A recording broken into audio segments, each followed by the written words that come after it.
Olá, alunos, tudo bem? Espero que sim. Eu sou a professora Érica, vou estar com vocês nessa disciplina de Metodologia da Pesquisa Científica e hoje iremos abordar a temática Conhecimentos Científicos. É interessante a gente sinalizar que existem outros tipos de conhecimento, no entanto, esses quatro são os mais utilizados. Quais são? A gente tem o conhecimento empírico, a gente tem o conhecimento filosófico, a gente tem o conhecimento teleológico e temos o conhecimento científico. Irei desdobrar para vocês um pouco mais sobre esses quatro tipos de conhecimentos e como eles interferem no nosso processo de ganho de conhecimento dentro e fora da ciência.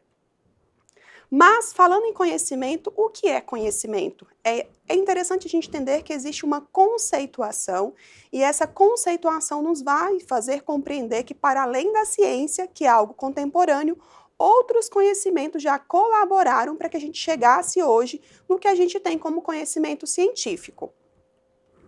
Por exemplo, toda nossa experiência de vida, ela resulta em um processo de construção de conhecimentos. Não se conhece algo se não houver uma relação entre o sujeito conhecedor, ou seja, quando eu falo de sujeito conhecedor, eu estou falando de você educando, eu estou falando sobre mim pesquisadora, professora e pesquisadora, que tem ali um objetivo, uma curiosidade para desvelar uma realidade. Então, somos a gente, esse sujeito conhecedor. O objeto a ser conhecido, ou seja, o que você está buscando conhecer, e a gente precisa compreender que entre esse sujeito conhecedor e esse objeto que está sendo ali pesquisado, existe um meio, ou seja, existe um cotidiano, existe ali questões que atravessam e interferem o processo de ganho de conhecimento. Quando a gente fala desse processo, a gente está falando que a partir da realidade, existem questões relacionais que podem modificar o nosso ganho de conhecimento. E aí, quando eu vou desdobrar sobre os tipos de conhecimento, a gente parte do princípio. Por que é interessante partir do conhecimento empírico? Porque durante o processo da evolução humana, o conhecimento empírico foi o que deu início ao nosso processo de ter maiores curiosidades de desvendar a realidade, e ao se pretender desvendar essa realidade, a gente começou a denominar ali o que chamamos de conhecimento empírico. O que a gente tem como categoria dentro desse conhecimento empírico? Ele é adquirido pela própria pessoa na sua relação com o meio ambiente ou com o meio social. Por exemplo, quando eu falo que um conhecimento veio de uma geração sobre a outra, sobre um determinado assunto, a gente está falando que durante várias gerações foram passados conhecimentos e esses conhecimentos foram sendo incorporados naquela cultura local. Quando a gente tem esse rito de passagem de conhecimentos através de simplesmente falas, de vivências, de relações sociais, a gente está falando de um conhecimento empírico. Vejam bem, eu não citei em nenhum momento que esses conhecimentos foram testados, que essas experiências foram ali metodologicamente testadas. Por isso, existe uma ausência ali de ciência, existe um início de uma curiosidade sobre a realidade que está sendo ali utilizada através das experiências anteriores. Outro ponto ele é obtido pelo meio de interação contínua na forma de ensaios e tentativas, ou seja, quando se tem ali uma primeira tentativa dentro daquele objeto, faz-se novas tentativas até chegar num acerto. Esses acertos, eles vão ali sendo consagrados como conhecimentos empíricos dentro daquela realidade local, dentro daquele cenário, dentro daquela vivência ou dentro daquela cultura. Isso denota que temos ali um conhecimento empírico sendo gerado, sendo consolidado e passado de geração para geração. E, por fim, mais um ponto sobre esse tipo de conhecimento é que ele é absorvido do saber dos outros e das tradições da coletividade, ou ainda tirado da doutrina de uma religião positiva. Essas afirmações são do autor Servo, ele traz para a gente essas categorizações para a gente conseguir identificar esse conhecimento empírico. Antes de passar para o próximo tipo de conhecimento, eu gostaria de sinalizar ainda que esse conhecimento empírico, ele não é menos importante que o conhecimento científico, porque é a partir dele que na história da humanidade se começou a caminhar para um processo de cientificar os ganhos de conhecimento. O segundo tipo de conhecimento é o conhecimento científico, que eu já trouxe um pouquinho do que seria, né, anteriormente. Mas tem como definição por ele procurar compreender, além do ente, do objeto, do fato e do fenômeno, sua estrutura, a sua organização e o seu funcionamento, sua composição, suas causas e leis. Ele caracteriza-se como certo, geral, metódico e sistemático. Olha esses dois termos finais. Ele é metódico e ele é sistemático.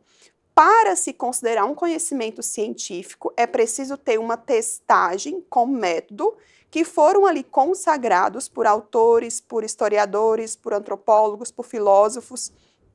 E esses métodos, eles serão reproduzidos de acordo com a sua validação. Então, eu só posso dizer que aquele conhecimento ele foi produzido com rigor científico se ele passou por esse processo sistemático de testagem com abordagens já utilizadas e já consagradas anteriormente. Então, a gente fala aqui de um rigor na testagem do conhecimento para se tornar um conhecimento científico.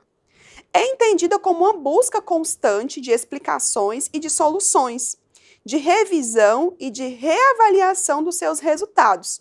A gente poderia dar um exemplo sobre a área do curso, né? Segurança pública.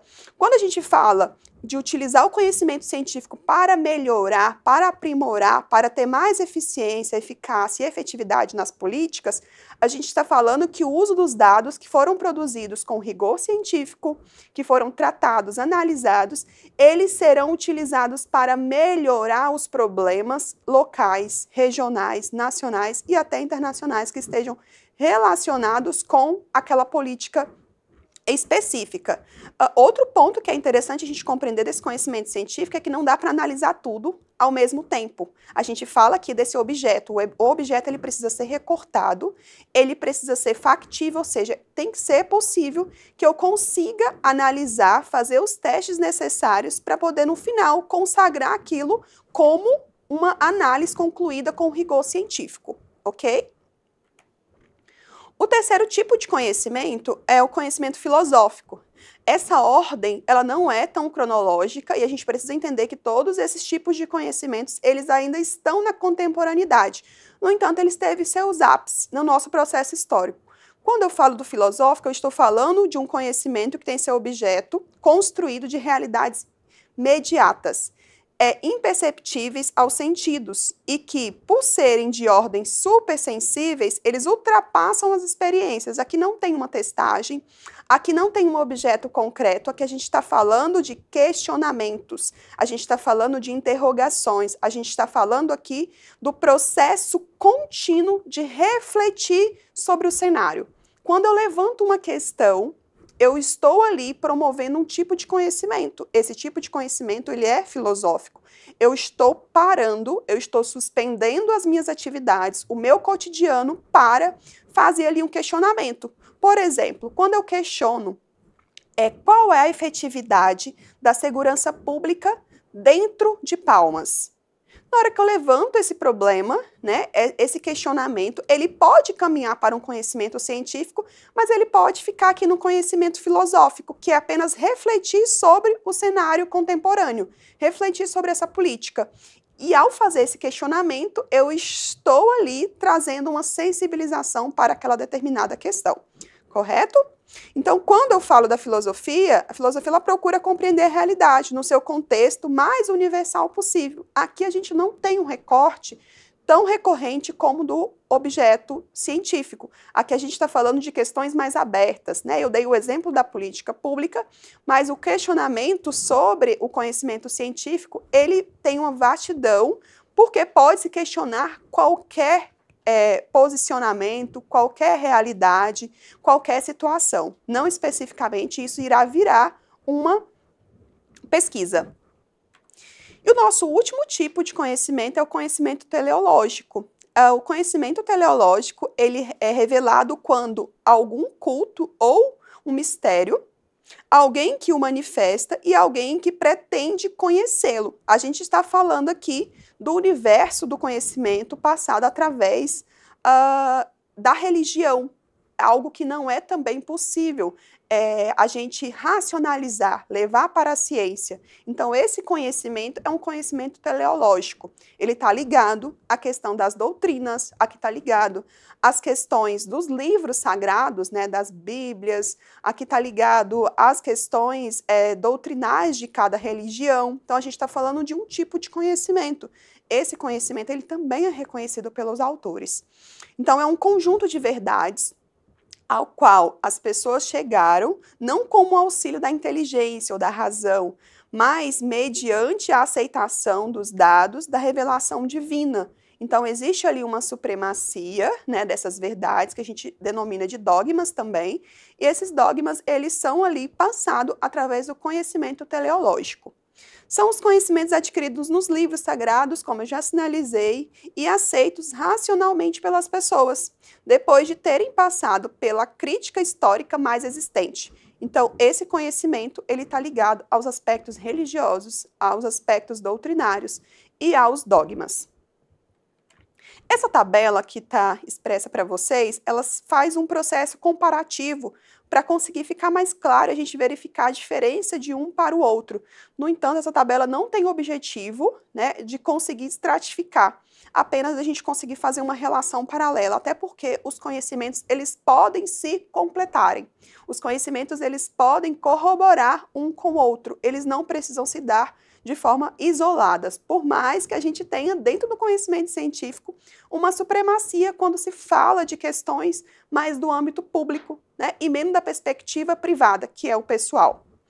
Por exemplo, no empírico, a gente está falando de uma questão mais valorativa, está mais relacionada ao meu processo pessoal, a minha geração, a vivência em comunidade, a questão geracional, né, o que é passado de pai para filho. Aqui no científico a gente está falando do real, do que é factual, do que é factível, do que eu posso comprovar cientificamente através do processo de sistematização, testagem com dados e métodos comprovados. Quando eu falo do filosófico, ele também tem uma semelhança com o empírico, a gente está falando de um processo valorativo, e o teleológico também. Quando eu falo do empírico, ele é mais reflexivo. No entanto, o científico ele é mais contingente. O filosófico ele é racional. Por que o filosófico é racional? Porque ele está trazendo ali uma questão para se refletir, né? Está abordando, levantando ali, fazendo uma suspensão do cotidiano para se questionar o motivo daquela ordem que está girando aquela sociedade, aquele contexto, aquele espaço existente. O teleológico ele já é inspiracional, ou seja, gera ali uma questão ligada às doutrinas. O empírico, ele é assistemático, ele é verificável, ele é falível, né? Interessante a gente pontuar que tem essa questão da gente pontuar que os conhecimentos, eles podem ser reprojetados, a verdade, ela não é eterna, o que se tem hoje como verdade, ela pode ser questionada e modificada com novos testes, com novos estudos, com novas descobertas. Então, ele é falível. O científico também é falível, o filosófico não é falível porque ele leva para essa questão de racionalizar. Então, quando se racionaliza, fica ali muito como uma verdade absoluta. E o teleológico também é infalível, só que o teleológico ele é infalível porque tem a questão dos dogmas, que são as verdades inquestionáveis dentro das religiões. E o empírico, a gente pode também trazer aqui como pontos finais que ele tem a proximidade do exato, né? Enquanto o empírico ele é inexato. O filosófico ele é exato e o teleológico ele é exato. Essa planilha ela foi construída por Marconi e Lakatos, que são autores que tentam sempre trazer essas abordagens antes mesmo da gente iniciar um processo científico propriamente dito. Então, para hoje, a gente conseguiu ver aí, né, o que a gente tem como tipos de conhecimentos. Esses tipos de conhecimentos, eles são necessários ter essa base de construção e compreender que eles estão na contemporaneidade para a gente dar continuidade à nossa disciplina de metodologia da pesquisa científica. Na próxima aula, iremos aprofundar um pouco mais na ciência, iremos tratar a epistemologia da ciência. Algumas referências das utilizadas. Obrigada e bons estudos!